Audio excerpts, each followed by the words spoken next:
지방에서 시작된 미분양이 서울까지 번졌습니다. 서울도 지금 미분양이 속출하고 있는데요.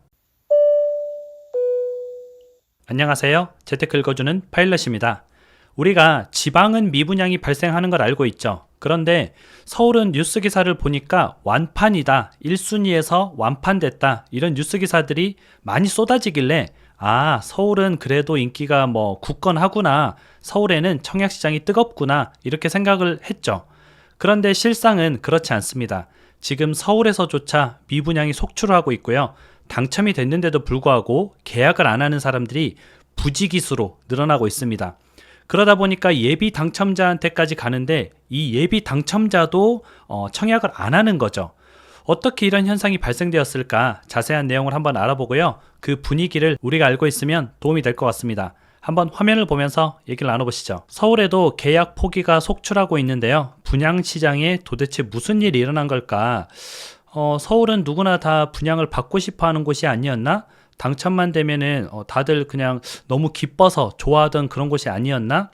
어떻게 이렇게 좀 변해버린지 좀 궁금하잖아요. 일단 사례를 한번 보면 구로구 개봉동에 있는 호반 서밋 아파트 1순위에서는 무려 18대 1이 나왔습니다. 나름 경쟁률이 조금 있던 곳이다, 이렇게 보면 되는데 이곳에서 현재 72가구가 미분양이 났습니다. 미분양이란 것은 아까 말했던 대로 당첨이 되고 나서도 계약을 안 하면은 예비 당첨자한테 가는데, 그 예비 당첨자도 계약을 안 하면은 미분양으로 나오게 되는 거죠. 당첨이 되고 왜 계약을 안 했을까? 여러분들 한번 생각해 보세요. 왜 계약을 안 했을 것 같아요? 이유는 단 한 가지죠. 가격이 비싸니까. 주변 시세를 보게 되면은 호반 서밋 개봉 같은 경우는 9억 9천만 원에 분양을 했는데 인근의 개봉 프루지오는 8억 4천만 원입니다. 주변이 더 싼 거죠.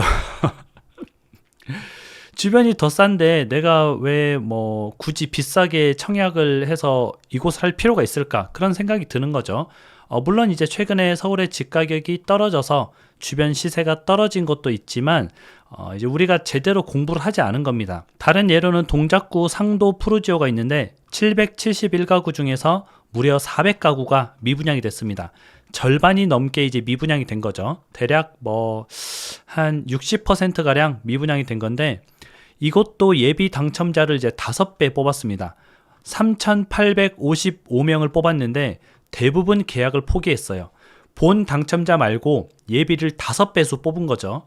그런데 그 사람들이 계속 포기를 한 겁니다. 흔히 얘기해서 대학교의 예비 순번이 3,855번인데도 합격이야, 이렇게 얘기를 해줬는데 안 들어간 거죠. 이것도 왜 그랬을까? 앞에서 이유랑 똑같죠. 보게 되면은 상도 프루지오는 13억 9천만 원에 분양을 했습니다. 인근의 상도 롯데캐슬 아파트는 14억 6천. 그럼 조금 싸잖아요. 7천만 원 정도 저렴하잖아요. 근데 분양하는 아파트에는 여러분들이 이자도 내야 되고 옵션비도 내야 되고, 그걸 합치면은 실제 이제 돈이 더 들어가게 되는 거죠. 그러면은 지금의 인근 아파트보다도 비싼데 내가 그거를 분양을 받을 필요가 있을까라고 생각을 한 겁니다.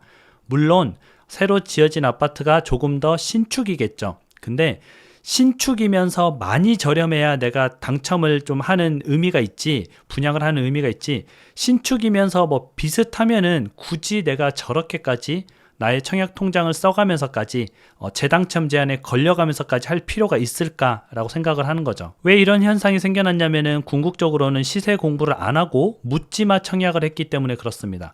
서울은 청약이 뜨겁다, 이렇게 하는데 저는 이제 별로 그 청약을 강조드리지 않은 이유가 비싸게 청약이 나왔습니다. 분양가가 비싸게 나왔어요. 제가 늘상 드리는 말씀 있잖아요. 청약은 시세보다 30%는 저렴해야 청약하기 좋은 곳입니다. 내가 나의 무주택 기간 5년, 10년, 부양가족 몇 점 이걸 다 써서 나의 한 번밖에 쓸 수 없는 청약 통장을 소비하는 건데 저렴해야죠. 그걸 당첨됐을 때 어떻게 보면 많은 이득을 볼 수 있어야 내가 무주택으로 10년 있었던 그 통장을 쓰는데 의미가 있는 거지. 그냥 시세랑 비슷하면 굳이 이걸 통장을 쓸 필요가 없죠. 그냥 좀 저렴한 금매를 사는 게 훨씬 더 좋습니다. 이런 현상은 이제 건설사들이나 시행사들이 자기네들이 프리미엄을 다 가져가서 그래요. 원래 예전에는 집값이 10억이다 그러면 분양을 6억에 했어요.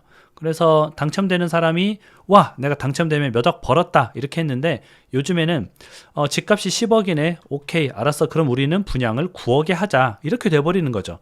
그런데 집값이 10억이었던 집값이 뭐 9억 이렇게 내려와 버리니까 이건 뭐 분양이나 그냥 가서 사는 거나 뭐 차이가 없어지는 현상이 발생하는 겁니다. 그래서 우리가 이걸 통해서 알 수 있는 거는 무엇일까요? 결국에는 뭐 분양시장이 뜨겁다 했지만 그건 묻지마 청약이었구나. 주변 시세랑 분양가랑 비교해서 들어간 청약이 아니라 그냥 일단 청약이 있다고 하니까 무조건 다 넣었던 거구나. 그리고 당첨됐어요, 이제 계약금 넣으세요 하니까 계약금 이제 고민을 많이 하겠죠. 이걸 해야 되나 말아야 되나. 이제 예전에 그런 말이 좀 유행했잖아요. 선당후곰.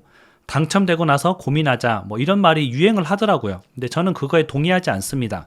우리가 꼼꼼하게 알아보고 청약 통장을 써야지 그냥 무조건 쓰는 게 아니고요. 그건 이제 상승기에, 집값이 무작정 올라갔던 상승기에는 맞는 말인데, 지금은 집값이 조금 떨어지고 있고 조정받고 있는 상황에서 내가 당첨이 되면 얼마의 차익이 나는지 그거를 좀 면밀하게 따져봐야 된다는 거죠. 결국은 부동산은 머리를 쓰고 공부를 하고 이런 사람이 돈을 버는 건데, 공부를 하지 않고 청약을 한다면 그 사람은 당연히 돈을 벌 수가 없습니다.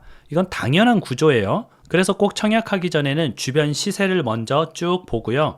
주변의 신축 아파트들이 같은 동일한 평형이 얼마 정도 하는지, 그리고 이곳의 분양가는 얼만지, 그래서 내가 당첨이 만약에 된다면은 몇 억 정도의 차익을 볼 수 있는지, 그걸 좀 확인하고 난 뒤에 들어가는 게 좋다는 거죠. 요즘은 사람들이 진짜 똑똑해졌습니다. 엄청 많이 똑똑해져가지고 옛날같이 뭐 그냥 허술하지 않기 때문에 내가 허술하게 되면은 나만 손해보는 거죠.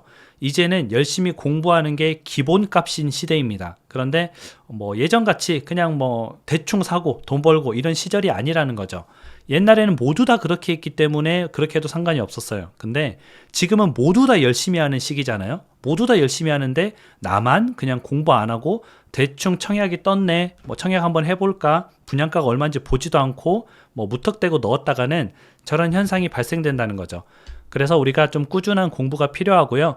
지금 같은 시기에는 청약도 잘 보고 분양가가 나한테 좀 도움이 되는지, 내가 좀 이득을 볼 수 있는지 그 부분을 꼭 체크하고 청약을 넣으시기 바랍니다.